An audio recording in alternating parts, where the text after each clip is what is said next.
It's been an incredible year for women in politics, especially at the state level. A record-setting, count 'em, 12 female governors, 8 Democrats, 4 Republicans, are in office this year, shattering both age and gender norms. And 6 of those women governors, all Dems, but representing both red and blue states, join me on the set today. Welcome to all of you governors.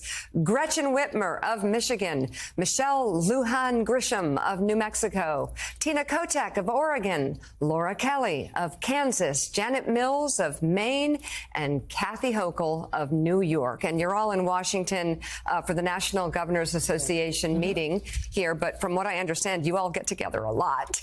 There's kind of a bond that's been created here, which makes sense. I'm finding that women are, we are realizing the strength in numbers for sure. You go to dinner.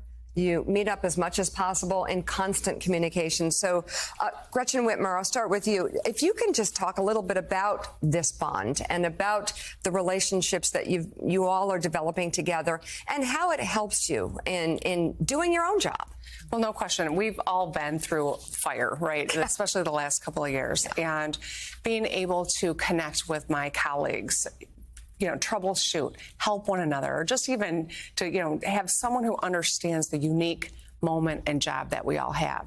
We're all human beings. We're all ordinary people, but we've got extraordinary rules serving under extraordinary circumstances. And so to have a friend to call or someone who understands it, who can help, I think it's really powerful. It's really important. And no one else is doing jobs like this who could possibly understand all the challenges that we're confronting. Exactly. Chief executive sorority. Exactly. And as women, it's a whole new world as there are more and more of us in leadership positions. Governor Hochul, first female governor of the state of New York. We appreciate that. Is there, can you give us an example of this bond here? Is there a time when you can think of that you all came together to support each other? I mean, what's the lesson men can take away from this playbook? Well, it's kind of new, too. We're hazing her a little bit. It is quite extraordinary because all these women have been through the experience that I went through. They had a run for office just a few months ago. It was a very tough year nationally. A lot of people predicted our demise. And so even just that steel that you have to have in your veins to get through this, you've got something. It's hard. And you can talk about what it did to our kids. I mean, my daughter was there. Governor Whitmer's daughter was there. We talked about this sorority of the children of the mothers who run for office. And I said, please don't write the book anytime soon. But, there's something that families go through. But even, just getting together recently, helping strategize on how to get one of my colleagues' text cut through and what you should do to that individual who's holding out. And so we all kind of talked about did you try this? Did you try this? And so I think there's a lot of shared stories and experiences. Some of us as parents and moms, I'm the first mom, I'm the first grandma governor of the state of New York, got a new baby. Wow. So we're talking about, your grandbaby up in Brooklyn and my grandbaby in Washington. So I think it's just when you go through something like that, and you're absolutely right, and we went through fire together, it makes you so tough. Yeah. And there's very few women who can maybe CEOs of big companies have been through a lot, but this is an extraordinary experience, and it does bind you together for life. And we do have a lot of opportunities to talk about how we got through. We're dealing with this faction or that party. And at the end of the day, I know I can call on any one of them. The tough election aspects. We were sharing information about, which you do in your political entity, so the Democratic Governors Association, but the nuances about the crime ad attacks, which were not relevant in many of our states and communities, just how we responded to that, how we respond to sexist and sexism aspects in campaigning and on the job is very useful. And I hope that as a result, we're turning the tide so that more Americans can, little boys, our consciousness is about that young man will be president. Our consciousness has not shifted that little girl will be president, and our work collectively can shift the consciousness of a nation. Absolutely shifting what it looks like to be in this position. It's also, unfortunately, in this dynamic and this time that we're in, a dangerous job. Governor Whitmer. And I wonder if the support of this group is helpful, given the fact that there are moments that are not great. To say the least. I mean, that is the understatement of the world, but for you especially, you've been through it. we've all had a taste of that to one extent or another. And I think that's something that is really important to share. I was talking, I've got a Midwest governors group, and I'm the only woman in the group. I'm the one that convenes a lot of the calls, by the way, no shock there.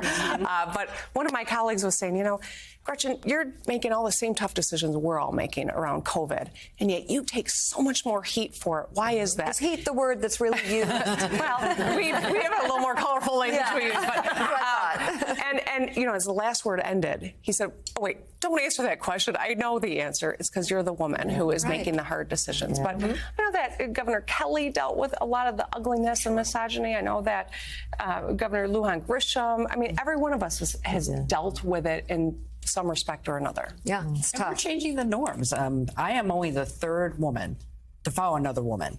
The second was Governor Lujan Grisham. Amazing. The norm of women following women in the governor's office, we have to change that. That's right. And we're doing it, but we got a ways to go yet. So what will it take, Governor Grisham, do you think, to get more women elected to public office? You're co-chair of the Women's Governors Fund, which obviously supports female candidates. So this is an issue you spend a lot of time on. What's it going to... I mean, we're doing well. We need more women to run. Step up. Step up. And it's hard. We're not candy coating. No one can do it for you. No one. And then we're being elected because of our records.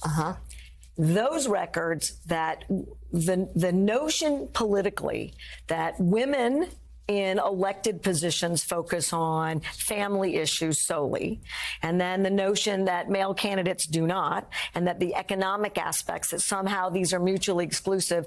It is, in fact, women elected officials and women governors who are clear that economic issues, we had better success as a group, frankly, than most of our colleagues around the country on doing both. So now I have cradle to career education, the nation's leading free college, universal child care, and a constitutional right.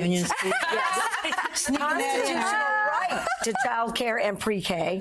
And we had the fourth best economy last year as compared to... See, it is. Well, I think Governor Mills has nailed it. Every one of us can make that statement. We all survived really the don't pandemic like it. economically and health-wise pretty when Laura well. talks about how she's crushing it economically because she is. Give us your State of the Union speech. Tell us, Governor Kelly. $15 million new capital investment, the most in state history. Yeah. It's amazing. You got to be able to speak your accomplishments, and you got to be able to speak them loudly. And we get things done. I mean, there's obviously healthy ribbing here, but we want each other to be successful. Right. Yeah. That's where, how can we help each other? I think that is unique. I think there's sometimes some competition between the boys. We're just like, look, your state's important, but we want to all We want to be help successful. Michelle, and that's why we all got together last May to support her at her wedding. And 4 of us were bridespersons at her wedding. Oh, that is hilarious. That's great. It's because it's their fault I had to get married. So there you are. There you go. There's a lot of Blame pressure. for that. Oh, hilarious. Okay, so